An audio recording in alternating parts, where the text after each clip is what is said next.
وَإِذْ قُلْتُمْ يَا مُوسَى لَن نَّصْبِرَ عَلَىٰ طَعَامٍ وَاحِدٍ فَادْعُ لَنَا رَبَّكَ يُخْرِجْ لَنَا مِمَّا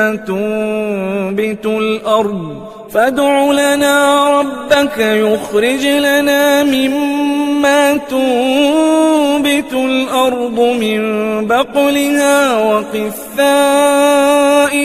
وَفُومِهَا وَعَدَسِهَا وَبَصَلِهَا قَالَ أَتَسْتَبْدِلُونَ الَّذِي هُوَ أَدْنَىٰ بِالَّذِي هُوَ خَيْرٌ اهْبِطُوا مِصْرًا فَإِنَّ لَكُم مَّا سَأَلْتُمْ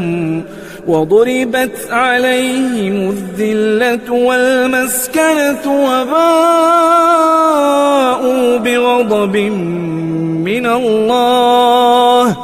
ذَلِكَ بِأَنَّهُمْ كَانُوا يَكْفُرُونَ بِآيَاتِ اللَّهِ وَيَقْتُلُونَ النَّبِيِّينَ بِغَيْرِ الْحَقِّ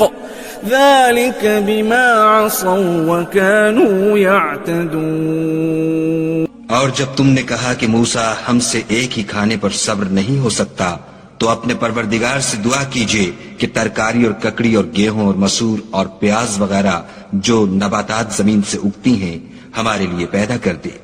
انہوں نے کہا کہ بھلا عمدہ چیزیں چھوڑ کر ان کے بدلے ناقص چیزیں کیوں چاہتے ہو؟ اگر یہی چیزیں مطلوب ہیں تو کسی شہر میں جا اترو، وہاں جو مانگتے ہو مل جائے گا۔ اور آخر کار ذلت اور رسوائی اور محتاجی و بے نوائی ان سے چمٹا دی گئی، اور وہ خدا کے غضب میں گرفتار ہو گئے۔ یہ اس لیے کہ وہ خدا کی آیتوں سے انکار کرتے تھے اور اس کے نبیوں کو ناحق قتل کر دیتے تھے،